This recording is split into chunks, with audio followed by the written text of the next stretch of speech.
Halo guys, welcome back to my channel. Kali ini Kak akan review drama Cina drama kisah percintaan setelah perceraian istri Tuan Pu menjadi kejam. Mari kita tonton alur ceritanya, happy watching. Shen Yan dan ayahnya datang ke acara pertemuan. Mereka disambut beberapa pria lajang yang ingin melamar Shen Yan tapi ditolaknya. Tiba-tiba sekretaris datang memberitahu ayah Shen Yan jika ada berita buruk. Dana di kantor pusat bermasalah, sementara dibekukan. Dana tidak bisa berfungsi dan bank penagih hutang terus menagih uang. Mendengar itu Tuan Shen kaget lalu pingsan. Ia dilarikan ke rumah sakit. Shen Yan sibuk mengurusi ayahnya di rumah sakit. Ada panggilan masuk dari mitra kerja perusahaan. Pria itu menyuruh Shen Yan mengurusi masalah bisnis uang anti rugi proyek. Jika tidak, Shen Group akan bangkrut. Pria itu menyuruh Shen Yan datang sekarang ke ruang pertemuan di hotel. Shen Yan keluar ruangan, ada Pu Hanshou yang menahannya. Ia menanyakan Shen Yan pergi kemana. Pu Hanshou siap membantu kesulitan keuangan dana perusahaan Shen Yan. Ia akan mentransfer dana tanpa syarat. Bantuan dari perusahaan Pu adalah pilihan terbaik. Apa kamu mau menemui mitra kerjamu itu yang pria bajingan? Mereka hanya ingin mempermalukan kamu dan merayu kamu agar tidur dengan mereka. Shen Yan tidak mau mendengarkan Pu Hanshou, tetap pergi ke hotel itu. Shen Yan datang ke hotel tempat pertemuan. Shen Yan berdiri melihat para pria mitra kerja itu. Awalnya mereka hanya membahas urusan bisnis, tapi belakangannya salah satu pria mengganggu Shen Yan. Pria itu ingin mengajak Shen Yan tidur dengannya satu malam dan diberikan upah. Shen Yan menolaknya. Pria itu mulai memaksa dan menyentuh Shen Yan. Pu Hanshou datang melihat itu lalu menghajar pria pengganggu. Pu Hanshou memberikan jasnya yang dipakai untuk menutupi badan Shen Yan. Shen Yan melepas jas Pu Hanshou lalu ia berjalan keluar ruangan. Pu Hanshou mengejarnya. Pu Hanshou berkata, Shen Yan, tidak ada yang bisa membantumu selain aku. Apa kamu lebih suka dikacaukan oleh orang itu? Shen Yan berkata, apa bedanya kamu dengan orang-orang itu? Kamu adalah orang yang paling banyak melecehkan aku, menghina aku. Aku ingin kamu pergi, di mataku kamu lebih menjijikan. Aku lebih suka menjual diriku pada orang lain. Pu Hanshou berkata, Shen Yan, ada uang 10 juta di kartuku ini. Apa ini cukup membeli kamu, Nona Shen? Shen Yan marah menampar Pu Hanshou lalu ia pergi. Shen Yan dan Pu Hanshou ada di acara lelang menara kembar. Pembawa acara lelang membuka penawaran harga menara kembar. Pu Hanshou dan Shen Yan tampak berebut menawar harga paling tinggi untuk membeli menara kembar. Terakhir, Pu Hanshou menawar harga di atas harga normal 50 juta dan Pu Hanshou pemenangnya.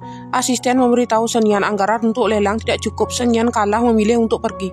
Shen Yan kembali ke kantornya. Ia mengadakan rapat pemegang saham. Anggota yang hadir tidak terima Shen Yan kalah merebut menara kembar proyek pantai investasi puluhan miliar. Semua anggota menuntut pertanggungjawaban Shen Yan. Mereka marah menyuruh Shen Yan pergi dari perusahaan. Shen Yan diusir paksa keluar kantor oleh salah satu anggota. Pu Hanshou datang menolong Shen Yan. Mereka kembali masuk ke kantor. Pu Hanshou menenangkan Shen Yan, lalu datang asisten memberikan dokumen sah menara kembar. Pu Hanshou berkata, aku memiliki menara kembar ini, tapi aku hanya memberikannya ke Shen Yan. Shen Yan berkata, apa yang bisa aku lakukan untukmu? Pu Hanshou berkata, maafkan, aku hanya ingin menembus kesalahanku padamu. Kamu jangan tolak aku. Shen Yan menerima kebaikan Pu Hanshou demi perusahaan keluarganya yang terancam bangkrut. Ia menandatangani perjanjian dokumen menara kembar. Pu Hanshou mengintip Shen Yan kembali bekerja dengan bahagia setelah selesai masalahnya. Malam hari Shen Yan pulang kerja berjalan menyeberang jalan. Ada mobil di sampingnya ingin menabrak. Seketika muncul Pu Hanshou yang menolongnya. Ia menyingkirkan Shen Yan lalu mobil itu menabrak dirinya. Pu Hanshou pingsan terluka. Shen Yan menangis kaget. Lalu ia menelpon ambulans. Shen Yan duduk di depan ruang operasi menunggu Pu Hanshou yang ditangani dokter. Ibu Pu datang dan panik setelah tahu anaknya kecelakaan karena Shen Yan. Ibu Pu emosi menyalahkan Shen Yan. Shen Yan berkata, jika kamu tidak bisa tenang, keluar dari sini, jangan ganggu dokter selama operasi. Shen Yan datang ke rumah sakit melihat keadaan Pu Hanshou, tapi ia melihat kamarnya kosong. Shen Yan bertanya pada perawat kenapa Pu Hanshou tidak ada. Perawat memberitahu Shen Yan jika Pu Hanshou sudah keluar dari rumah sakit sejam yang lalu. Shen Yan datang ke rumah Pu. Ia melihat Pu Hanshou di kamarnya. Didapatinya Pu Hanshou bersama Shirao, wanita pelakor yang menemaninya makan. Shirao berkata, kondisi Hanshou sangat buruk. Kamu cepat pergi dari sini. Shen Yan mendekati Pu Hanshou. Shen Yan ingin merawat Pu Hanshou yang sakit lumpuh karena telah menolongnya kemarin. Shirao tidak terima. Ia mendorong Shen Yan. Shen Yan meyakinkan Pu Hanshou ia bisa merawat Pu Hanshou yang lumpuh. Pu Hanshou aneh, ia tidak terima kedatangan Shen Yan, ia malah menyuruh Shen Yan pergi. Shen Yan keluar kamar Pu Hanshou yang menuruni tangga. Shen Yan berhenti mengingat kebaikan Pu Hanshou padanya. Lalu ia berbalik lagi masuk ke kamar Pu Hanshou. Shen Yan tetap memaksa merawat Pu Hanshou yang sakit karena sudah menolongnya. Pu Hanshou tetap menyuruh Shen Yan pergi. Shen Yan berkata, aku tidak mau pergi, aku ingin menjagamu dengan baik. Aku akan menjagamu selama sisa hidupku. Shen Yan menemani Pu Hanshou di kantornya. Pu Hanshou berkata, Shen Yan, apa kamu mau menikah lagi denganku? Shen Yan berkata, itu masih jauh, ayah dan kakak belum bisa memaafkan kamu. Kamu harus bicara dulu. Pu Pu Hanzhou berkata, jika aku datang melamarmu, jika mereka melihat keadaanku yang cacat seperti ini, mereka pasti tidak akan setuju. Shen Yan berkata, bagaimana jika kamu datang ke acara makan malam keluargaku? Shen Yan dan Pu Hanzhou datang ke acara makan malam keluarga Shen. Tuan Shen menyambut Pu Hanzhou dengan bersulang anggur. Tuan Shen memberi kode ke Shen Yu pura-pura sakit, lalu Tuan Shen minta keluar diantar Shen Yan. Tinggal Shen Yu dan Pu Hanzhou. Shen Yu berkata, Tuan Pu, kamu harus sadar diri, walau kamu menyelamatkan Shen Yan, lihatlah dirimu yang lumpuh ini. Sekarang selama sisa hidupmu terus memakai kursi roda, kamu tidak layak untuk Shen Yan. Pu Hanzhou berkata, ini urusanku antara Shen Yan dan aku. Biarkan Shen Yan menentukan keputusan akhir. Shen Yan akhirnya tetap memaksa merawat Pu Hanzhou. Sekarang Shen Yan mengikuti Pu Hanzhou tinggal bersama di rumahnya. Shen Yan ada di kamar, ia menerima panggilan telepon dari Shen Yu. Shen Yu memberitahu Shen Yan jika ayah Shen Yan masuk rumah sakit lagi, sakitnya kambuh dan parah. Shen Yan bergegas pergi ke rumah sakit. Sesampainya di rumah sakit, Shen Yan melihat ayahnya dirawat di kamar pasien. Shen Yan marah pada Shen Yu. Ternyata ayahnya tidak sakit parah, menuduh Shen Yu sengaja berbohong supaya memancing Shen Yan datang ke rumah sakit. Shen Yu berkata, apa kamu ingin lihat Pu Hanzhou melakukan kesalahan lagi? Ingat penderitaan 3 tahun lalu itu, bagaimana Pu Hanzhou menyiksa kamu, Shen Yan? Shen Yan berhenti, akulah yang akan bertunangan denganmu. Shen Yan berkata, kakak, kamu adalah saudaraku. Aku hanya menganggap kamu kakak saja, tidak lebih. Kamu jangan melewati batas. Kakek Pu Hanzhou dan Nona An, mereka duduk di ruang tamu membahas perjodohan Pu Hanzhou dan Nona An. Kakek Pu Hanzhou mendesak Pu Hanzhou menikah dengan Nona An demi urusan bisnis keluarga Pu. Pu Hanzhou duduk bersama Nona An. Nona An berusaha mendekati Pu Hanzhou. Lalu muncul Shen Yan berjalan ke dapur mengurusi pekerjaannya yang melayani kebutuhan Pu Hanzhou yang cacat. Pu Hanzhou memberitahu Nona An jika wanita itu adalah pelayan untuknya. Nona An jahat mulai mengganggu Shen Yan. Ia menyuruh Shen Yan menuangkan air minum untuknya. Shen Yan membuatkan air minum itu, ia bawa, tapi Shen Yan menyiram air itu pada wajah Pu Hanzhou. Shen Yan berkata, Pu Hanzhou, kamu punya wanita satu lagi, menambah wanita satu. Apa ini namanya cinta yang kamu bilang? Kakek Pu Hanzhou, Nona An, dan Shen Yan berserta wartawan media yang diundang mereka ada di sebuah ruang pertemuan. Kakek Pu mengadakan acara pengumuman pertunangan Pu Hanzhou dan Nona An. Tiba-tiba Nona An berkata pada Shen Yan jika ia hamil anak Pu Hanzhou. Shen Yan berkata, Pu Hanzhou, kapan kalian bersama? Aku baru saja cerai darimu selama sebulan. Keadaan jadi ribut. Tiba-tiba Shen Yu masuk ke acara langsung menghajar Pu Hanzhou. Shen Yu berkata, Pu Hanzhou, apa kamu masih ingin menghancurkan Shen Yan? Shen Yu mendekati Shen Yan, ia merangkul Shen Yan. Shen Yu berkata, semua teman-teman media ini tidak ada hubungannya dengan Pu Hanzhou. Aku memberitahu jika aku dan Shen Yan akan mengadakan pesta pertunangan. Kami akan mengundang teman-teman media datang. Pu Hanzhou kaget mendengar Shen Yu bicara. Shen Yan melihat ponsel, ada kiriman foto Pu Hanzhou tidur dengan Nona An. Shen Yan berkata, bagaimana bisa aku percaya padamu? Lalu ia membuang ponselnya ke Pu Hanzhou. Pu Hanzhou masih diam saja sementara kakeknya terus semangat mengumumkan pertunangan.